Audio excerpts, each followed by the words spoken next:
No science is immune to the infection of politics and the corruption of power.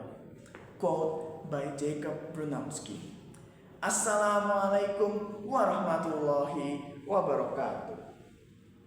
Dear honorable judges, let's all agree about one thing that I'm about to say in this speech, and that is, this country won't even make it to the golden era of 2045 if we continue to walk on this path. Yes, this path that is filled with corruption, backstabbings, lies, betrayals, and many, many more. This country will either be burned to the ground first or get attacked by other nations first if we don't act now.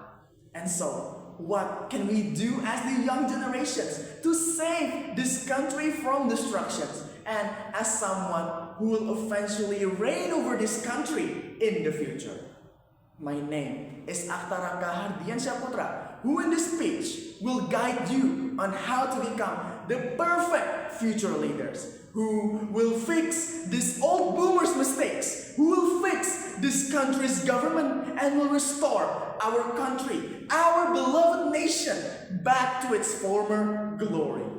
Please enjoy. My friends, power is the greatest temptation in the history of humankind. The more you have it, the more you yearn for more power. But what does that mean exactly? If someone has too much power all on their own, they have two options. They could either use it well to help other peoples in surrounding them, or they could abuse their power to their absolute limit and won't stop at nothing until they can finally achieve what they wanted. Sadly, this is the option that many leaders in the world choose to take, including our very own country. Like imagine, every time you watch the news, it's always the same thing again and again. It will either be corruption, or bribe, and bribe. It's as if this had become a common practice in this country. Like, what is wrong with these people? And do they even care about our well-being other than themselves? There are many people out there, people like us, who is still struggling to eat every single day, who is struggling to even protect themselves from the rain, who is struggling to even stay alive in this world. My friend, this world is already very cruel for some of us. And so I ask you all, would you let those people suffer after everything that they did to us, after everything that we've all been through together in this country? Would you step up and change the system, or would you all go down the same path as those peoples? Time keeps ticking and the era keeps going forward. That means our way of thinking cannot stay the same. It is time for us to remove all of these bad habits and culture that have rotten in this country for way too long. It is time for us to make a change in this country for the better of our future generations. But it won't be that easy, as our government has all been filled with all kinds of these peoples. And so, what's the first step that we need to take? Well, as a Muslim, we know better than anyone that this world is merely a temporary place for us all to stay. Stated in the Quran, Surah Al-Isra, verse number 37, وَلَا تَمْسِي فِي الْأَرْضِ مَرْحًا إِنَّكَ لَن تَبْلِغَ الْأَرْضَ وَلَن تَبْلِغَ الْجِبَالَ طُولًا. Sadaqallahul Azim. And don't you ever walk on this earth arrogantly, where you cannot even penetrate the earth or even come up as high as a mountain. You see, there's no reason for us to act all high and mighty towards one another, let alone be arrogant towards other people, people like us.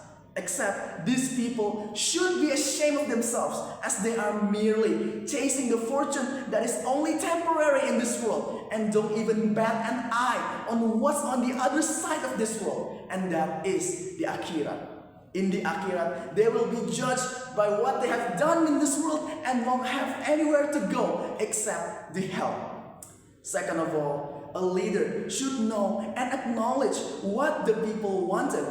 They cannot be selfish to themselves, as this is an act of unfairness and fraudulent towards the people. It's also stated in the Quran, Surah Sad, verse number 26. Ya Dawood, truly we have made you a Khalifa in this world. Then don't you ever judge them unfairly and judge them fairly on behalf of their problems.